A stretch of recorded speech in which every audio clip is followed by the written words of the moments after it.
Tadi mendapati ini di depan ada satu kantong telur yang sudah dilemparkan, dan ini pecahannya teman-teman bisa lihat sampai ke sana, di sana. Dan tadi di depan sini saya juga mendapati gulungan kertas kayak gini. Saya belum buka ini isinya apa. Dan di depan ternyata mobil juga dicoret atau dipiloks warna merah begini. Dan di samping juga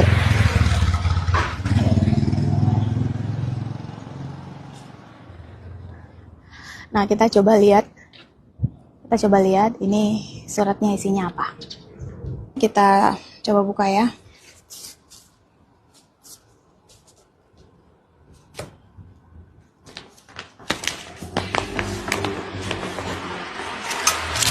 Ini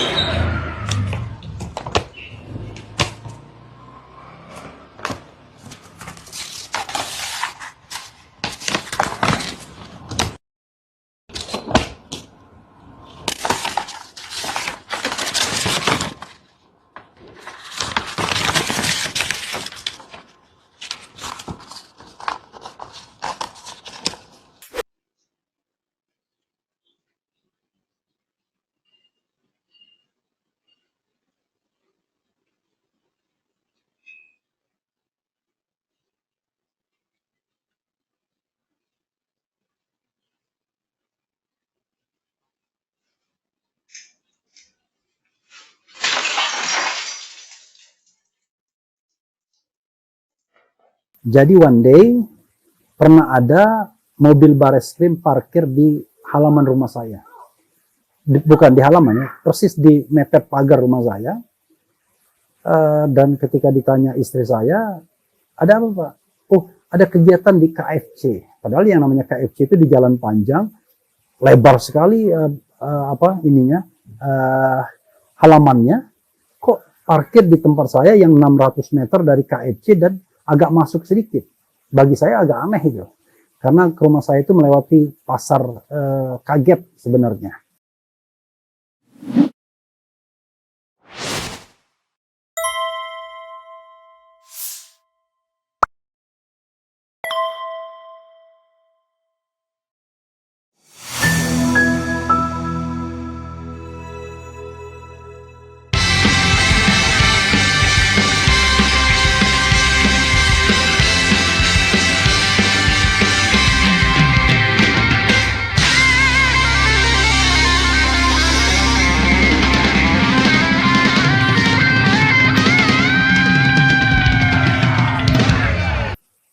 Assalamualaikum warahmatullahi wabarakatuh.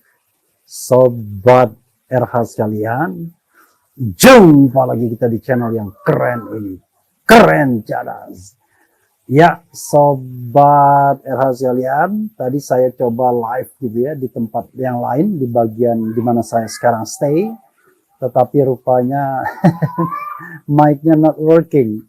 Maka saya coba lagi ya untuk mengambil tema yang menarik ini sesungguhnya, yaitu teror kepada rekan saya, teman saya ya, Zainal Arifin Mohtar yang sekarang sudah jadi profesor. Selamat saya ucapkan atas professorship-nya.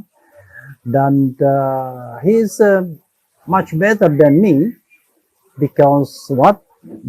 Because now I'm not professor yet because I don't pursue my professorship by more teaching, more researching, and so on and so on. But now, more or less, I'm an activist, and then also advocate, a lawyer, and then YouTuber. Said that's I spend my time actually. Jadi, Sobat RH sekalian, ini ada berita yang menarik ya. One day, bukan one day ya, beberapa masa lalu ya, saya bersama Zainal Arifin Mohtar dan Saldi Isra itu dikenal orang sebagai the three musketeer hukum tata negara ya. Walaupun kami sesungguhnya usianya beda jauh. Jadi Saldi Isra yang sekarang wakil ketua Mahkamah Konstitusi itu kelahiran tahun 68, tapi angkatannya di Universitas Andalas tahun 90. Saya kelahiran tahun 70 tapi Januari, dan di UGM angkatan 89. Zainal Arifin Mukhtar lebih muda, tahun 78, yang sekarang jadi profesor. Jadi dua rekan saya ini udah profesor. Itu kelahiran tahun 78 dan di UGM angkatan 96 atau 97. Pokoknya dia baru masuk, saya udah keluar. Saya keluar sebenarnya 94 akhir, tetapi wisudanya baru ikut Februari 95. Jadi sahabat sekalian, saya mendengar kabar, rupanya dia kena teror gitu ya. Ini ada dua berita yang ingin saya share ke sobat sekalian, dari Kompas dan dari Kompas juga. Dua-duanya, Guru Besar UGM Zainal Arifin Mukhtar dapat teror telepon ancaman penangkapan. Zainal Arifin Mukhtar diteror oknum mengaku polisi Polresta Yogyakarta bukan anggota kami. Oke, coba kita bacakan ya. Sambil nanti cerita-cerita tentang Zainal Arifin Mukhtar, tentang saya dan Saldi dan lain sebagainya, di mana kami dulu memanggil itu dengan sebutan jahanam. Jadi, tapi now situasi sudah berbeda. Saldi sudah menjadi wakil ketua Mahkamah Konstitusi, Zainal sudah jadi profesor ya, dan it is kind of responsibility ya untuk more books ya, more research result ya, and so on being as a professor. Jadi jangan sampai kemudian ada sindiran bahwa disertasi adalah karya profesor satu-satunya ya, biasanya dibukukan. Tapi saya yakin tidak untuk Zainal Arifin Mukhtar yang cukup aktif sebagai aktivis dan juga sebagai academician. Dan saya mengenal Mukhtar from the beginning, dari awal benar ketika dia baru kerja di Mahkamah Konstitusi. At that time I was justice assistant, and then dia masuk sebagai CPNS gitu. Tapi dasar orangnya pinter, he catch up ya, very fast, and then suddenly we play together, and then he play with older people, and then now he is respected constitutional lawyer right now. Oke. Coba saya bacakan ya. Guru Besar UGM Zainal Arifin Mukhtar dapat teror telepon ancaman penangkapan. Oke. Jakarta Kompas.com. Guru Besar Fakultas Hukum Universitas Gadjah Mada UGM Zainal Arifin Mukhtar mengaku mendapat teror telepon dari orang tak dikenal. Kabar ini diunggah pria yang akrab disapa Uceng ini melalui akun Instagram pribadinya Zainal Arifin Mukhtar Jumat. Kompas.com sudah mendapat izin untuk mengutip pernyataannya dari sosial media. Dalam unggahannya, Uceng menyebut nomor telepon 62 dan seterusnya mengontaknya hari ini. I'll show you gambar saya di Jepang dengan Zainal Arifin Mukhtar like a Yakuza. Oke. Nomor tersebut mengaku dari Polresta Yogyakarta dan meminta segera, sebentar ya, meminta segera menghadap dan membawa kartu tanda penduduk KTP. Jika tidak menghadap akan segera melakukan penangkapan, tulis Uceng. Dia mengatakan suara dalam telepon diberat-beratkan agar terlihat memiliki otoritas. Uceng menyebut teror ini bukan kali pertama, tapi sudah 2 kali dengan nada teror yang sama. Namun dia mengaku tidak terlalu peduli dengan ancaman yang ia terima. Saya hanya ketawa dan matiin ponsel lalu lanjut ngetik, katanya. Uceng mengatakan semua orang mungkin memiliki pemahaman yang sama bahwa ancaman atau teror yang ia terima adalah penipuan yang tidak jelas. Namun yang dia sayangkan adalah orang-orang seperti ini bisa menelpon berkali-kali. Tapi bagaimanapun di negeri ini penipu macam begini terlalu diberi ruang bebas. Nyaris nggak pernah ada yang dikejar dengan serius. Data kita diperjualbelikan dan berbagai tindakan scam lainnya, kata Uceng. Yang kedua, kepada para penipu, jangan jualan polisi untuk mengancam dan nakutin orang-orang tertentu. Nggak akan ngefek tandasnya. Rentetan teror aktivis dan influencer. Sebagai informasi, aktivis lingkungan Iqbal Damanik dan para influencer seperti DJ Doni, Sherly Anavita, dan Firdian mendapatkan pesan ancaman bernada mulutmu harimaumu. DJ Doni menerima 2 kali teror ke rumahnya dalam kurun waktu 3 hari terakhir. Pertama, ia dikirimi bangkai ayam pada Senin 29 Desember 2025 dan teror kedua rumahnya dilempari bom molotov. Upaya hukum yang telah ditempuh Doni saat ini adalah melapor peristiwa itu ke Mapolda Metro Jaya dengan registrasi perkara nomor dan sekian ya. Oke, sobat semuanya, itu ya. And then maybe you ask me, apakah Refli Harun pernah diteror atau tidak? I don't know exactly ya, apakah itu teror, apakah insidensi ya. Koinsidensi. Kenapa? Jadi one day pernah ada mobil Bareskrim parkir di halaman rumah saya. Bukan di halaman ya, persis di mepet pagar rumah saya. Dan ketika ditanya istri saya, ada apa Pak? Oh, ada kegiatan di KFC. Padahal yang namanya KFC itu di jalan panjang, lebar sekali halamannya. Kok parkir di tempat saya yang 600 meter dari KFC dan agak masuk sedikit. Bagi saya agak aneh itu. Karena ke rumah saya itu melewati pasar kaget sebenarnya. Jadi setiap pagi ada pasar kaget sampai jam 10 sampai jam 11. Jadi kalau dia punya kegiatan di KFC, Kentucky Fried Chicken, which is di pinggir jalan panjang dan parkir di rumah saya, agak aneh. Nah ketika ditegur istri saya, ya bergeser, ya kira bergesernya cuma 10 meter aja mungkin. Ya bergeser, tadinya mepet pagar, jadi tidak mepet pagar kan begitu. Nah itu pengalaman saya. Yang lainnya adalah Rizal Afif, saya tidak tahu ya. Tiba-tiba seseorang Ustadz Dewa Putu Adi membawa Rizal Afif ke saya, dan kemudian Rizal Afif akhirnya kemudian ditangkap karena pedofilia, tapi sekarang nggak jelas juga kemana itu orang. Tapi yang jelas fitnah sudah terlanjur digoreng-goreng ya. Waktu itu Eko Kuntadi yang tiba-tiba bikin tweet yang lucu. Kejadiannya belum ada, tapi tiba-tiba dia sudah bikin tweet yang mengatakan Rizal itu direkayasa untuk memberikan opini baik terhadap Munarman dan Habib Bahar yang pada waktu itu sedang menjalani proses hukum. Saya juga tidak paham kenapa kemudian tiba-tiba dikaitkan dengan saya. Karena kalau cuma sekedar memberikan opini baik, ngapain pakai mengundang orang segala? It is so easy for me to give positive opinion kepada siapapun yang dizalimi, ya kan? Nggak perlu kemudian harus meminjam mulut orang, karena saya based on law and constitutions, jadi tidak ada persoalan yang harus dikhawatirkan sesungguhnya. Oke. Hal lain misalnya, teror yang saya tidak tahu teror apa enggak. 2 kali saya kemudian ketika melaju malam-malam, ada mobil di depan saya yang jalannya pelan sekali. Saya bilang sama staf saya yang kebetulan nyopir, saya bilang jangan diklakson, jangan didahului, diamkan saja. Dia pelan sekali. Ya, saya ikuti saja. Nah, ketika orang itu kemudian belok ke kanan, kita pilih belok ke kiri. Saya terlupa ya. Oh ya, dia belok ke kanan, saya pilih belok ke kiri atau sebaliknya.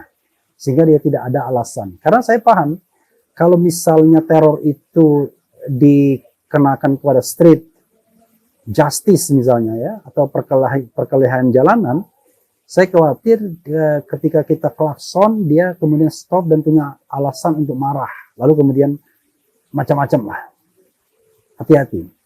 Atau kalau kita dahului, dia akan mendahului juga. Dia akan barangkali marah karena merasa didahului dan lain sebagainya. Tetapi karena kita tidak mendahului dan tidak juga klakson, akhirnya ya tidak ada alasan untuk kemudian marah dan kemudian mengambil tindakan apa-apa. Itu 2 kali saya dibegitukan. Tapi so far tidak ada ya yang membahayakan fisik atau jiwa. Tetapi please pihak penegak hukum, bahwa kita semua adalah warga negara, ya, punya kedudukan hukum yang sama, jangan diperlakukan begitulah ya. Mentang-mentang misalnya Profesor Zainal Arifin kritis misalnya. Jadi sobat era sekalian, saya, Saldi, Zainal itu punya DNA yang sama. Selalu kritis kepada pemerintahan. Pada tahun 2014, kami secara tidak langsung, bukan secara langsung, mendukung Jokowi. Why mendukung Jokowi? Sederhana. Karena kita pikir Jokowi is a new hope. Ya kan? Sebagaimana Time pernah memuatnya bahwa Jokowi adalah a new hope, ya kan? Harapan baru bagi Indonesia. Dan siapa yang tidak kepincut Jokowi at that time in 2014 karena berhadapan dengan penguasa Orde Baru Prabowo Subianto. Kalau orang misalnya membenarkan kekuasaan Orde Baru sampai saat ini, saya nggak bisa membenarkannya. Karena kekuasaan Orde Baru itu anti demokrasi. Budaya telepon main di mana-mana. Intimidasi main di mana-mana. Bagaimana dui fungsi ABRI kemudian berperan sangat dominan di dalam kehidupan ketatanegaraan kita at that time, politik kita. Tapi sekarang tidak lebih baik. I don't know exactly. It could be possible. Tapi to some extent, masih ada ruang untuk berpendapat seperti ini. Karena bukan kehebatan Jokowi atau Prabowo yang memberikan ruang. No. Ini seperti yang pernah disampaikan Rocky. Ini adalah reformasi yang ketika tahun 98 itu terjadi gelombang reformasi, kita tidak tahu apa peran Jokowi, apa peran Prabowo. Prabowo justru orang yang tersingkir di kekuasaan pada waktu itu. Jadi justru dia korban dari reformasi itu sendiri sehingga dia harus menyingkir ke luar negeri Yordania, if I'm not mistaken, ya kan? If I'm not mistaken. Sementara Jokowi kita belum mengenal, tiba-tiba bak meteor dia muncul dalam peradaban politik Indonesia. Padahal tahun 98 ya orang-orang yang disebut namanya itu ya Amin Rais, kemudian Ginanjar Kartasasmita tiba-tiba menjadi pahlawan dengan membelokkan haluan politiknya yang tadinya sangat pro Soeharto, kemudian dia balik memimpin orang-orang kabinet untuk melawan Soeharto. Harmoko juga begitu, Sarwan Hamid juga begitu, dan lain sebagainya, Jadi sikap kritisisme saya, Zainal Arifin Mokhtar, Saldi Isra, itu adalah sebuah sikap yang memang kalau kita melihatnya DNA-nya begitu. Tetapi sekarang tentu Saldi tidak bisa lagi menjadi kritis karena dia jadi hakim. Dan saya tahu bahwa satu-satunya jabatan yang dia inginkan itu adalah memang menjadi hakim konstitusi karena menjaga marwah akademiknya. Walaupun saya tidak tahu apakah dia menikmati 15 years ya as a constitutional judge. Kenapa? Constitutional justice karena sebenarnya kontraknya awalnya 5 tahun. Ketika 2017 dia dipilih sekitar bulan April kalau tidak salah dipilih sebagai hakim konstitusi, maka sesungguhnya dia sudah harus selesai 2022, which is harusnya 3 tahun yang lalu sudah selesai. Tiba-tiba di tengah jalan ada perpanjangan masa jabatan hakim dari 5 tahun ke 15 tahun. Nah, Saldi Isra ini termasuk orang yang sebenarnya ingin digarap agar diselesaikan atau diakhiri dengan perubahan-perubahan yang ada. Tetapi sampai sekarang dia tetap bertahan. Mudah-mudahan bukan karena dia sudah mulai menikmati segala fasilitas yang diberikan, melainkan tetap ingin menjaga marwah konstitusi sebagai the guardian of the constitutions atau the protectors of human rights. Zainal Arifin Mokhtar, orang yang sangat potensial kemudian untuk terpilih sebagai hakim konstitusi. Tetapi jangan lupa usianya memang belum 50 tahun dan belum ada pergantian hakim konstitusi. Cuma sama seperti saya, sulit bagi orang-orang independen itu untuk terpilih. Coba Anda lihat, rata-rata yang terpilih itu mewakili arus politik tertentu. Ya. Terakhir Arsul Sani, ya. Kita tahu arus politiknya dari mana? Dari DPR kan Komisi 3 yang saya katakan jeruk makan jeruk. Kemudian Daniel Yusmik, Eni Nurbaningsi, semuanya. Eni Nurbaningsi dari Pratikno, Daniel Yusmik mungkin perwakilan non-muslim, dan lain. Guntur Hamzah itu kemudian hasil negosiasi untuk menggantikan Aswanto dan lain sebagainya. Jadi begitulah. Saya tidak tahu sementara yang dari Mahkamah Agung itu ya juga hasil dari konspirasi-konspirasi yang kemudian menurut saya kita tidak mencapai ideal negara hukum kita karena bukan orang-orang terbaik dan independen yang terpilih menjadi hakim konstitusi, tetapi orang-orang yang very ordinary, ya, tidak jelas jejak aktivismenya, baru dikenal ketika jadi hakim konstitusi. You can imagine. Atau seperti Arsul Sani masih bermasalah dengan gelar doktornya. Karena saya mendapatkan surat dari Henry Koch misalnya, yang mengatakan bahwa universitasnya itu tidak memiliki hak, apa istilahnya, nanti saya bacakan lagi, untuk mengeluarkan gelar doktor, baik kemarin maupun hari ini. Dan tidak mungkin katanya. Jadi, tetapi saya tidak tahu bagaimana cara investigasi Majelis Kehormatan Hakim Konstitusi sehingga membebaskan itu. Ya, kadang-kadang kita juga bingung ya, apa dia tidak mau put forward, tidak mau go forward, go beyond, cuma mengandalkan laporan yang katakanlah formal atau tidak, kita nggak tahu. Nah, sebenarnya kalau saya mau jujur, mau appeal ya, ini hakim-hakim konstitusi ini harus menjadi bagian yang direformasi, bagian yang di bulldozer harusnya.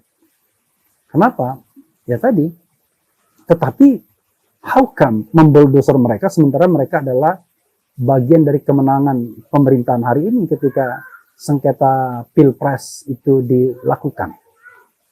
Jadi serba dilematis sesungguhnya.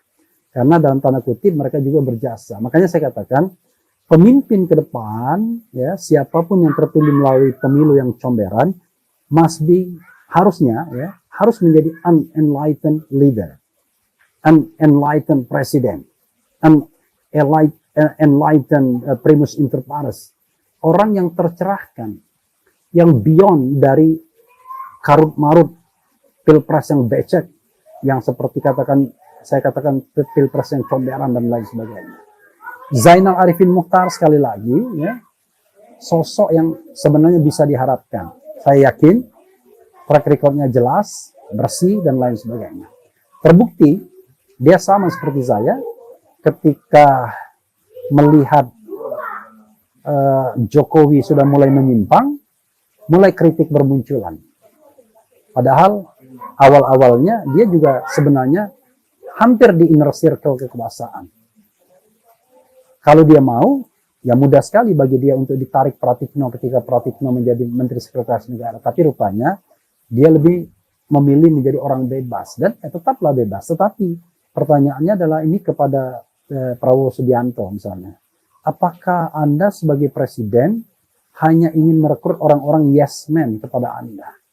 Orang-orang yang memuji-muji kepada Anda? Orang yang mengatakan Anda berhasil dan lain sebagainya dan lain sebagainya. Tidakkah Anda ingin mendengarkan a second opinion from another person like Zainal Arifin Mochtar? Kenapa kemudian tiba-tiba dia diteror? Saya tidak tahu apakah teror itu sangat terkait dengan aktivitas intelektual dan akademiknya atau soal lain. Rasanya tidak mungkin kalau ada soal lain. Jadi saudara sekalian, mudah-mudahan ya di masa pemerintahan Presiden Prabowo ini tidak terjadi hal-hal sebagai berikut, yaitu demokrasi kita mundur ya setelah kemudian coba dimundurkan dan bahkan sudah terjadi pada era pemerintahan Presiden Jokowi. Jadi kalau demokrasi itu pada tahap tengah, kita masih prosedural demokrasi yang prosedural sebenarnya. Demokrasi prosedural belum sampai demokrasi yang substantif, apalagi yang partisipatif. Masih prosedur. Jadi kita punya pemilu sekali dalam 5 tahun, kita punya partai politik, kita punya lembaga-lembaga MPR, DPR, DPD. Tapi apakah demokrasi work? Apakah ya does democracy work? This is the question, the big question. Kita nggak yakin, ya. Karena itu buat Zainal Arifin Mochtar tetaplah kritis, Chang, ya. Chang, he called me professor, but now in fact he is a true professor right now. Selamat atas gelar profesornya, ya. Saya menanti undangan pengukuhan guru besarnya, ya. Saya tidak tahu ya, apakah kemudian kapan pengukuhan gelar guru besarnya, tetapi Chang sepertinya secara resmi sudah mendapatkan gelar itu. Tidak terlalu muda juga ya kalau dibandingkan Denny Indrayana dan Edi Hiarij, tapi dia pantas untuk menjadi profesor. Bahkan dari informasi yang saya ketahui adalah dia 1 dari 10 guru hukum, fakultas hukum yang kemudian dinominasikan sebagai guru favorit. Ya, Dia pantas untuk mendapatkan itu semua, ya. He deserve, ya. Jadi untuk mendapatkan itu semua, dan mudah-mudahan tidak menjadi pola untuk melakukan teror-teror kepada orang-orang yang kritis di negeri ini.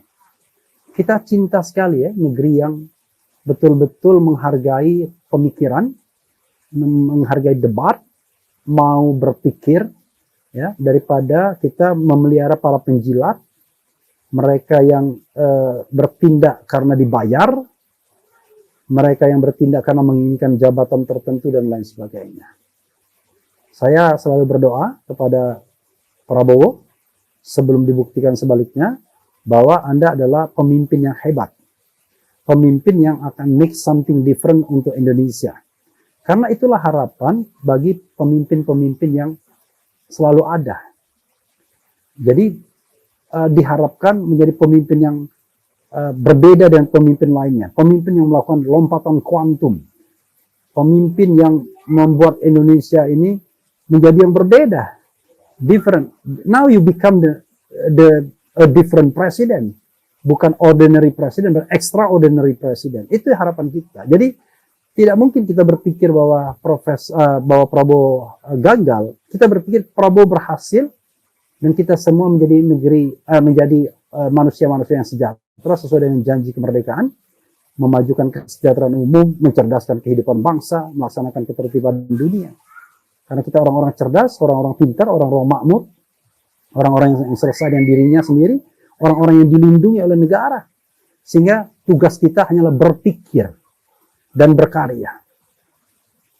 Nah, tetapi tidak begitu ternyata. Kita tetap dua hal, tidak bebas dari not free from fear, dari ketakutan, because just half-hearted freedom of expression, setengah hati, dan kita juga tidak bisa bebas dari free from hunger, dari kelaparan. Why? Karena negara tidak bisa menjamin bahwa setiap warga negara akan makan. Even ada yang namanya makan bergizi gratis yang hanya diperuntukkan bagi anak-anak. Jadi untuk yang lainnya, kita banyak menemukan orang yang setelah pensiun kerja, kemudian menjadi putus asa. Biaya hidup tinggi, penghasilan berkurang, bahkan ada yang tidak ada penghasilan sama sekali. Jangan dikira kemudian para aktivis yang sering di jalan itu adalah orang-orang yang mapan hidupnya. Sering mereka mengorbankan kehidupannya untuk sebuah cita-cita yang sebenarnya tidak begitu jelas kalau diukur dari orang-orang yang biasa mengukurnya dari sisi cost and benefit. Buat apa sih Dr. Tifa membicarakan ijazah Jokowi?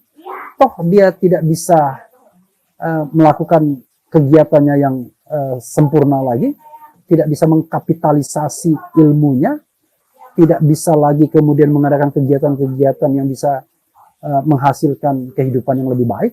Buat apa sih Rismond melakukan itu, atau Rosario dan lain sebagainya? Kan ini menjadi perenungan bagi kita. Ya, kecuali dengan begitu kehidupan mereka kaya raya. Walaupun saya tahu ada free riders, ada penunggang-penunggang gelap yang barangkali mendapatkan manfaat yang besar dari ini. Tapi ya kalau itu ya itu soal a choice. Ya, kita mau jadi pengkhianat atau kita mau menjadi orang yang terus memperjuangkan kebenaran dan keadilan. Kalau mau menjadi pengkhianat ya silakan saja, ambil ya, ambil. Tetapi kalau mau jadi orang yang memperjuangkan kebenaran dan keadilan, yakinlah perjuangan kebenaran dan keadilan itu tidak mudah, bengkok. Kadang-kadang istilahnya imbal baliknya itu bukan di dunia ini, tapi di akhirat kelak. Nah, karena itulah mudah-mudahan setiap perjuangan itu menjadi penebus dosa bagi kita yang tentu banyak sekali dosa yang kita perbuat. Mudah-mudahan perjuangan yang murni, yang betul-betul ingin menegakkan keadilan, inilah yang kemudian membebaskan kita dari siksa dimanapun nanti kehidupan kita yang kita hadapi. Ya, begitu saudara sekalian. Apakah saya harus membacakan komentar saudara sekalian? Saya kira cukup lah ya. Nanti saya mau update hal-hal lainnya.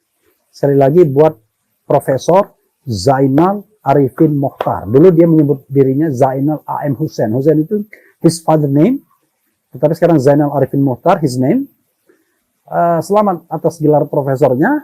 Maju terus, pantang mundur, membela kebenaran dan keadilan, dan teruslah menjadi jiwa, jadi seorang yang kritis terhadap kebenaran, terhadap maksudnya kritis untuk membela kebenaran, dan kemudian menghalau kezaliman atau kebatilan. Amar ma'ruf nahi mungkar. Wassalamualaikum warahmatullahi wabarakatuh. Keren cada.